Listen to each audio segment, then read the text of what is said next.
আল্লাহ রসুল একটা মানুষকে জান্নাতে দিবেন, তার বাস্তব একটা ঘটনা দেখায়। নিজে আল্লাহ একটা লোককে নিয়ে আসবেন, নিয়ে এসে তার রহমতের ছায়া দিয়ে তাকে ঢেকে নেবেন। ঢেকে নিয়ে বলবেন, দেখো তো তুমি এটা, এই তোমার কর্মজীবন দেখো তো। তখন সে দেখবে। তারপরে আল্লাহ বলবেন, আজ আলামা কাতাবাতি, তুমি কি মনে করছো আমার ফেরেশতারা অন্যায় লিখেছে? তখন বলবে, জি না আমি বলি না অন্যায় লিখেছে। তখন আল্লাহ বলবেন, আলাকা অজরুন, তুমি কি কিছু আমাকে বলতে চাও? তখন লোকটা বলবে, জি না আমি কিছু বলতে চাই না। তখন আল্লাহ তাআলা বলবেন, দেখো তুমি মানুষের পাপকে ঢেকে রাখতে, সেই জন্য আমি তোমার পাপকে ঢেকে রেখেছি।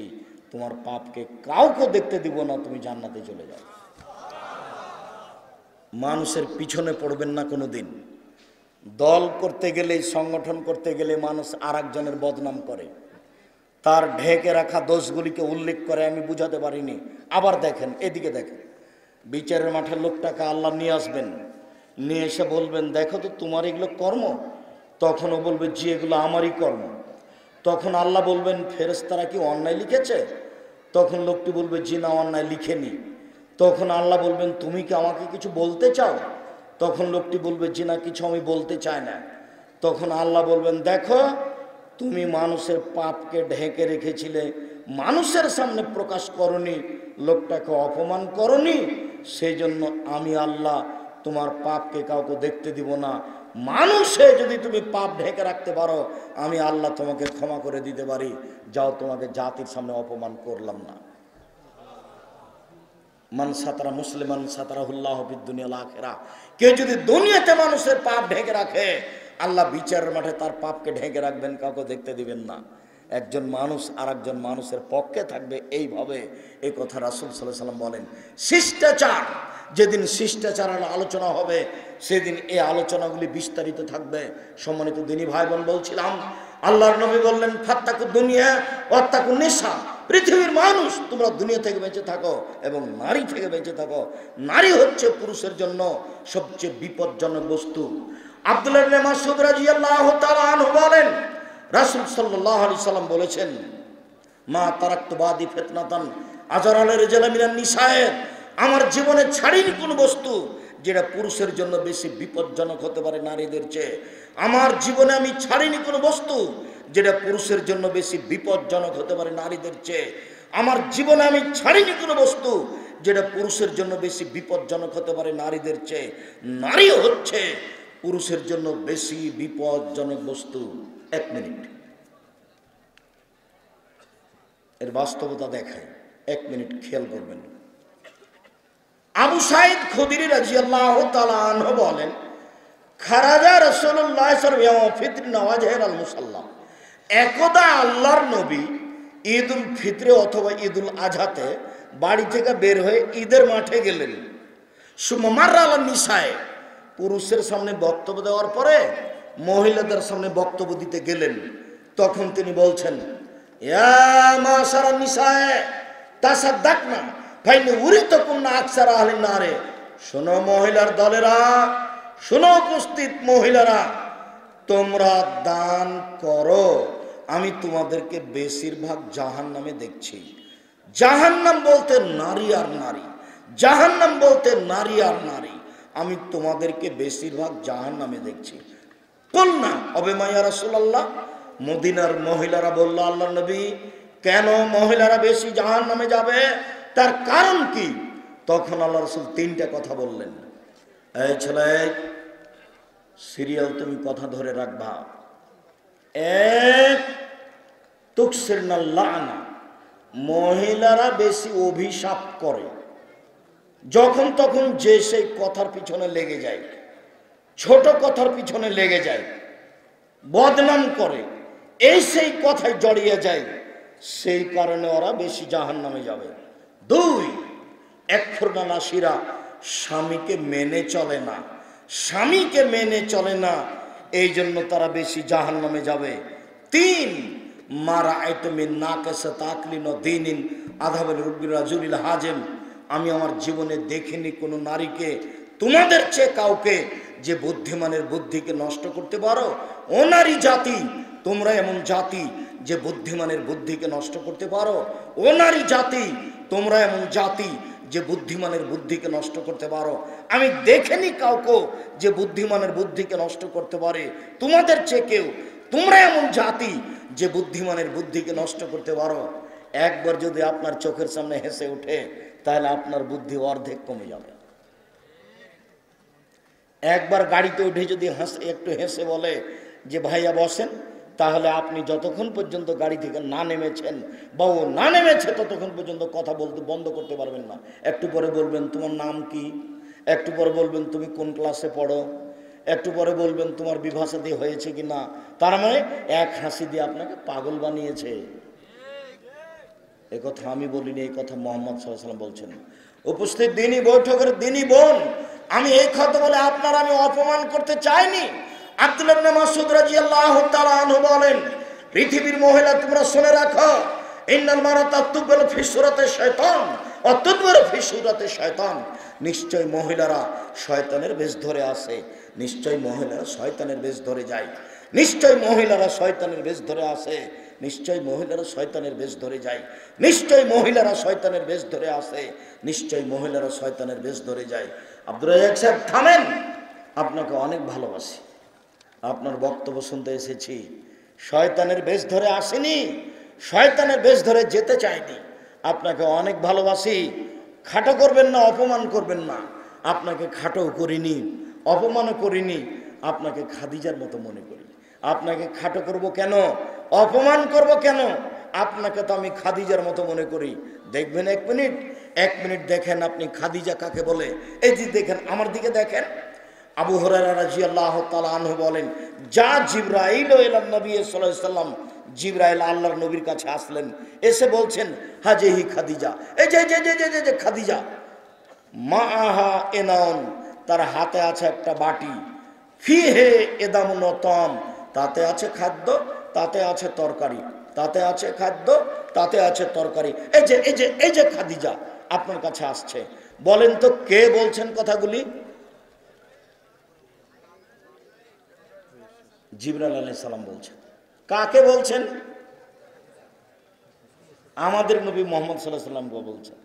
জিবরাইল বলছেন আমাদের নবীকে, এই দেখেন খাদিজা আসছে, এই দেখেন ওর হাতে একটা বাটি আছে, বাটিতে তরকারি আছে, খাদ্য আছে।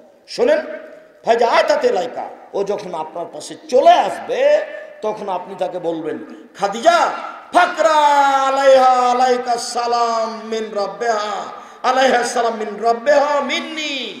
খাদিজা তোমাকে আল্লাহ সালাম দিয়েছেন, তোমাকে জিবরাইল সালাম দিয়েছেন। এই জন্য পৃথিবীতে সবচেয়ে দামি মহিলা খাদিজা। আয়েশার চেয়েও দামি, আসিয়ার চেয়েও দামি, মারিয়ামের চেয়েও দামি। মারিয়াম যেখানে থাকতেন সেখানে আল্লাহর পক্ষ থেকে রুজি আসত। মারিয়ামের খালু ওখানে গেছেন, খালুকে বলছেন, মারিয়াম এই যে অসময়ের ফল, শীতের দিনে রাজশাহীর ফজলি আম, ওখানে কিন্তু রাজশাহীর ফজলি আম নেই, ও কথা আবার ধরবেন না। কি ব্যাপার মারিয়াম, অসময়ে ফল কেন তোমার কাছে? তখন মারিয়াম বলছেন, হাযা মিন ইনদিল্লাহ, এটা আল্লাহর পক্ষ থেকে এসেছে। খাদিজার কাছে এরকম খাদ্য এসেছে কি না তা আমাদের জানা নেই, তবে মারিয়ামকে আল্লাহ সালাম দিয়েছেন এ কথারও প্রমাণ নেই। খাদিজাকে কে সালাম দিয়েছেন? আল্লাহ। আর কে দিয়েছেন? জিবরাইল আলাইহিস সালাম। তো উপস্থিত দিনই বৈঠকের মুসলিম বোন, আমি যে বললাম যে মহিলারা শয়তানের বেশ ধরে আসে, শয়তানের বেশ ধরে যায়, তাহলে আমি কি খাদিজাকে শয়তান বললাম? নাউজুবিল্লাহ মিন যালিক। তাহলে খাদিজা অনেক ভালো, আপনাকে খাদিজার মতো মনে করছে, আপনাকে আমি কষ্ট দিতে এখানে ডাকিনি। সত্যই আপনি এসেছেন, আপনার জন্য জান্নাতের সব দরজা খোলা। আপনি চারটা কাজ করেন, আপনি কেন শয়তানের বেশ ধরে আসবেন আর শয়তানের বেশ ধরে যাবেন? আপনার জন্য চারটা কাজ করলে জান্নাতের সব দরজা খোলা। এক, সালাত খামসাহা, 5 ওয়াক্ত সালাত আদায় করলো। 2, সমাত সাহারাহা, রমজান মাসের সিয়াম পালন করলো, রোজা থাকলো। 3, আতাত বালাহা, স্বামীকে মেনে চললো। 4, আহসানাত ফারজাহা, জেনায় লিপ্ত হলো না, এই 4টা কাজ যদি করতে পারেন আপনি, জান্নাতের সব দরজা খোলা। আব্দুর রাজ্জাক সাহেব, এবার আমাদের পক্ষ থেকে একটা কথা শোনেন। 5 ওয়াক্ত সালাত আমরা আদায় করি, কোনো সমস্যা নেই। রমজান মাসে আমরা সিয়াম রোজা থাকি। আমি জেনা কোনোদিন করিনি ছাত্র জীবন থেকে এখন পর্যন্ত, ছাত্রী জীবনেও করিনি, এখনো করিনি। তবে স্বামীকে মেনে চলতে একটু কষ্ট হয়। স্বামীর মুখ খুব খারাপ, যখন তখন গালি দেয়, অকথ্য ভাষায় গালি দেয়, পরকীয়া প্রেমে লিপ্ত থাকে, সব সময় মোবাইলে আর একটা মেয়ের সাথে গল্প করে। এটা আমি সহ্য করতে পারি না, যার কারণে আমি তার সাথে কথাই বলি না। 6 মাস থেকে তার সাথে কথা নেই। এখন কি করতে হবে? আপনার সাথে আমার জরুরি পরামর্শ। আপনি আমার দিনী বোন, আপনাকে আমি অনুরোধ জানাচ্ছি, আপনি স্বামীকে মেনে নেন। তিতে লাগলেও মানেন, মিঠে লাগলেও মানেন, পরকীয়া প্রেমে লিপ্ত হলেও মানেন। আপনি তাকে পরকালের ভয় দেখাতে থাকেন, আল্লাহর ভয় দেখাতে থাকেন।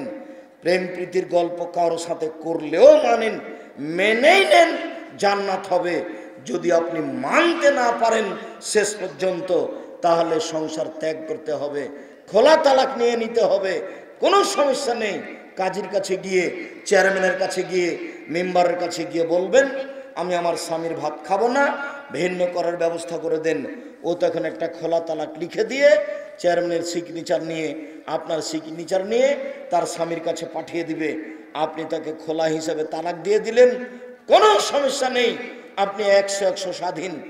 30 দিন পরে আপনি বিবাহ বসেন।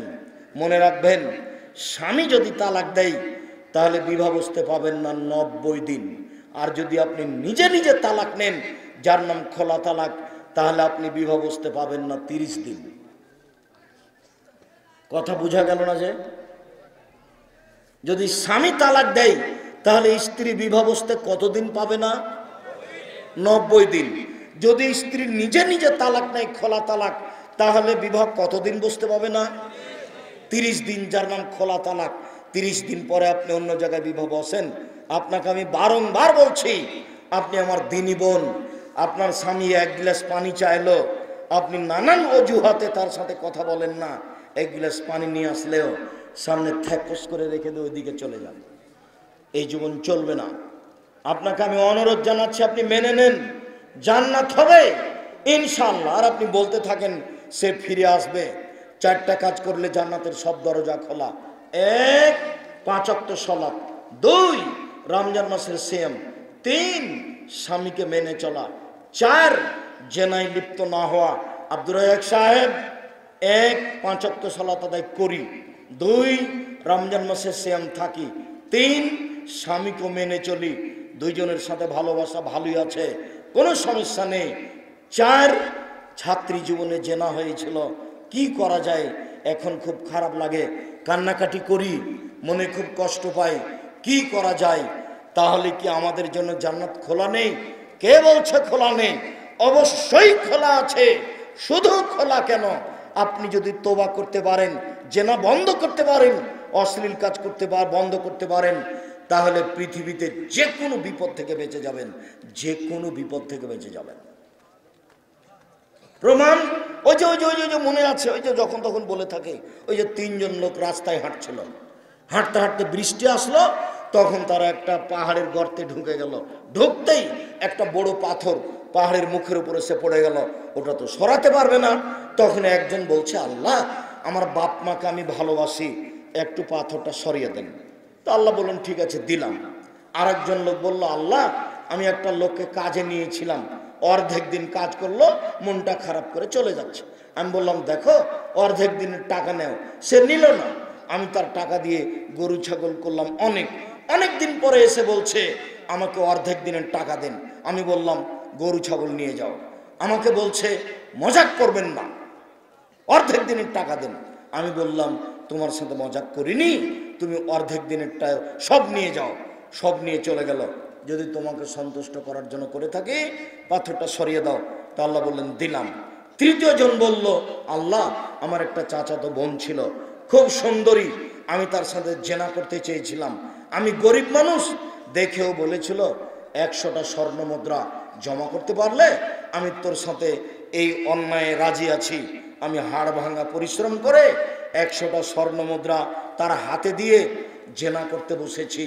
তখন আমাকে বলছে, আব্দুল্লাহ ইত্তাকিল্লাহ, এ আল্লাহর বান্দা, আল্লাহকে ভয় কর, তুই আমাকে অসতী প্রমাণ করিস না। ফাকুম তানহা, আমি ওখান থেকে উঠে গেছি, জেনা করিনি। যদি তোমার ভয় করে থাকি পাথরটা সরিয়ে দাও। আল্লাহ বললেন, ঠিক আছে দিলাম। আপনি যদি অশ্লীল কাজ বন্ধ করতে পারেন পৃথিবীর যে কোনো বিপদ থেকে বেঁচে যাবেন। এ দেখেন বুখারী মুসলিমের হাদিস। আমি আপনাকে এখানে আর একটা কথা বলেছি, এই ছেলে তোমাকে বলেছি, এই মেয়ে শোনো, তোমাকে বলেছি, তোমার মোবাইল থেকে ছেলেটার নাম্বারটা হারিয়ে যাবে। আর তোমাকে বলেছি তোমার মোবাইল থেকে মেয়েটার নাম্বার হারিয়ে যাবে। কিভাবে হারাবে? তুমি বলবা, আল্লাহ মারিয়াম যেমন বলেছিল। মারিয়াম কি বলেছিল? মারিয়াম বলেছিল, যখন জিবরাইল এসে বললেন, মারিয়াম আপনার একটা সন্তান হবে, তখন মারিয়াম বললেন, বলেন কি? ওলাম ইয়ামসাসনি বাশারুন ওলাম আকু বাগিয়া, আমি ব্যভিচারিণীও নই, আমার বিবাহ হয়নি, সন্তান কি করে হতে পারে?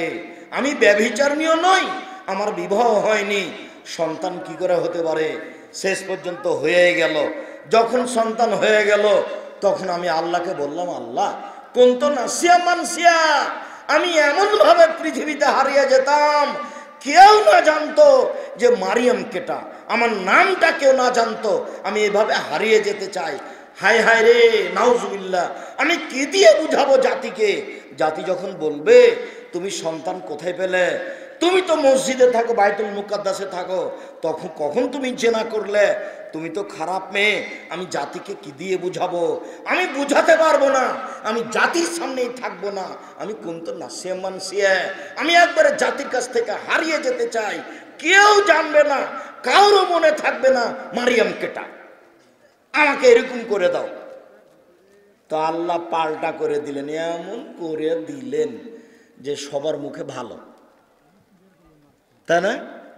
উনি যেটা বলেছিলেন তার উল্টাটা হয়ে গেল। যখন সন্তান প্রসব হলো তখন উনি কি বলেছিলেন?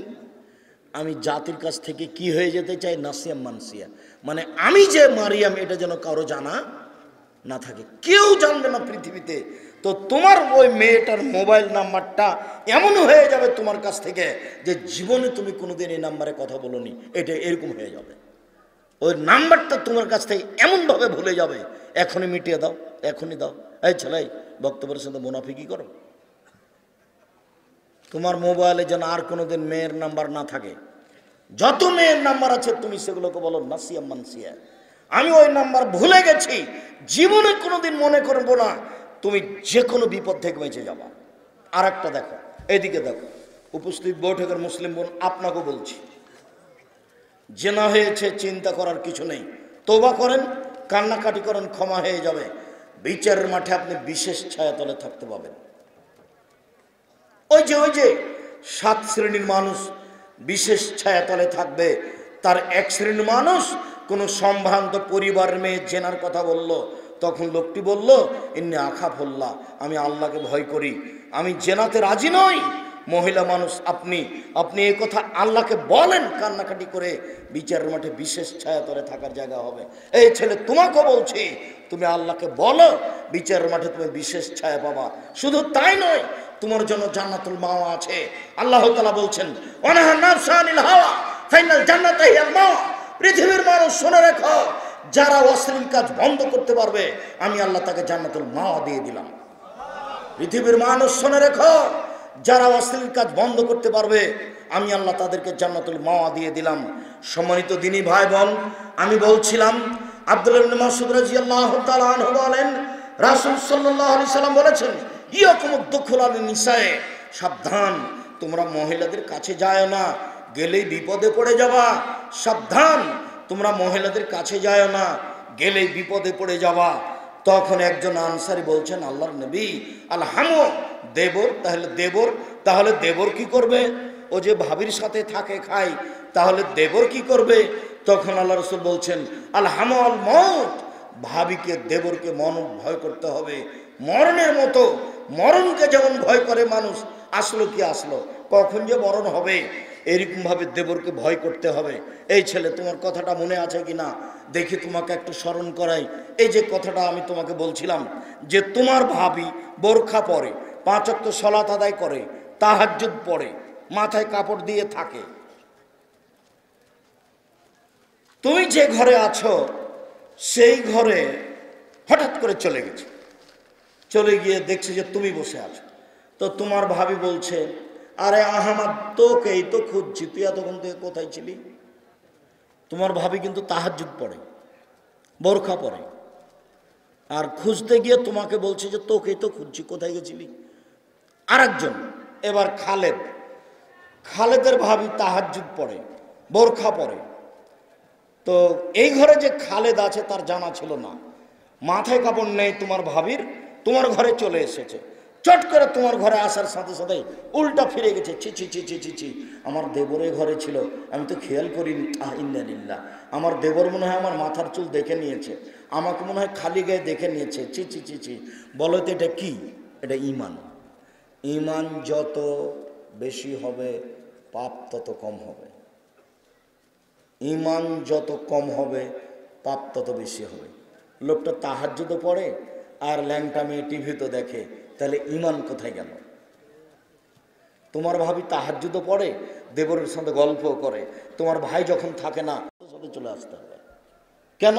ওরা যদি কারো বদনাম করে, আপনি যদি বলেন আসলে ঠিক বলেছিস, আসলেই খারাপ, যদি এইটুকু বলেন, তাহলে এখন আর তাহাজ্জুদ পড়ে জান্নাত কিনতে পারবেন না। ওর নাম হলো হক নষ্ট পাপ। আপনি কারো মান সম্মানের ক্ষতি করেছেন, তার নাম হক নষ্ট পাপ। এক ছেলেকে জমি দিয়েছেন, আর এক ছেলেকে দেননি, এটা হলো হক নষ্ট পাপ। এই জমি জোর করে দখল করেছেন, এর নাম হক নষ্ট পাপ। ওই লোকটার বদনাম করেছেন, এর নাম হক নষ্ট পাপ। ওই লোকটাকে অপমান করেছেন, এর নাম হক নষ্ট পাপ। রিক্সাওয়ালাকে থাপ্পড় দিয়ে বিদায় করে দিয়েছেন, ভাড়া দেননি, এর নাম হক নষ্ট পাপ। আপনার বিচার পরে হবে, বিচারের মাঠে আপনার বিচার পরে হবে। 1 ঘন্টা যদি লেট হয় তাহলে কতদিন পরে হবে?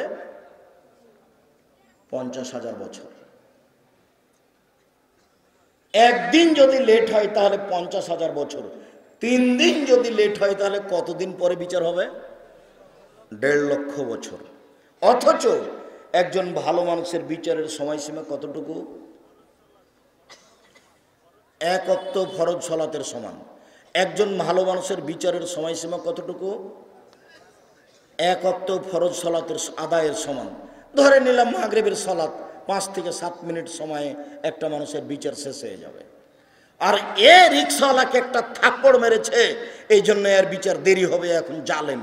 যদি 1 দিন দেরি হয় তাহলে 50,000 বছর, আর যদি 3 দিন দেরি হয় 1.5 লক্ষ বছর। কতদিন পরে বিচার হবে তা মানুষ জানে না। খুব সাবধান, জুলুম করে, মানুষকে অপমান করে, দাম্ভিকতা দেখিয়ে, ক্ষমতা দেখিয়ে জীবনে একদিন বেঁচে থাকার চেষ্টা করিয়েন না। ফেরাউন ডুবে গেছে, যেহেতু ফেরাউন ডুবে গেছে, কাজে জুলুম সেদিন থেকে বন্ধ হয়ে গেছে, এটা আপনাকে মনে করে নিতে হবে। ভুলেও কোনোদিন রিক্সাওয়ালাকে থাপ্পড় দিয়ে ধমকে বিদায় করবেন না, ওই একটা মানুষ কাজ করে খায়। আপনার একটা মানবতা থাকতে হবে, জুলুম করে বেঁচে থাকার কোনো চেষ্টা করবেন না 1 মিনিট, নইলে পরকাল কঠিনভাবে হারিয়ে যাবে। সম্মানিত দিনী ভাই বোন, বলছিলাম রাসূল সাল্লাল্লাহু আলাইহি সাল্লাম বললেন, নিসাউন, মহিলা, কাশিয়াতুন, কাপড় পরে থাকে, আরিয়াতুন, উলঙ্গ। দেখেন বাস্তব হাদিস।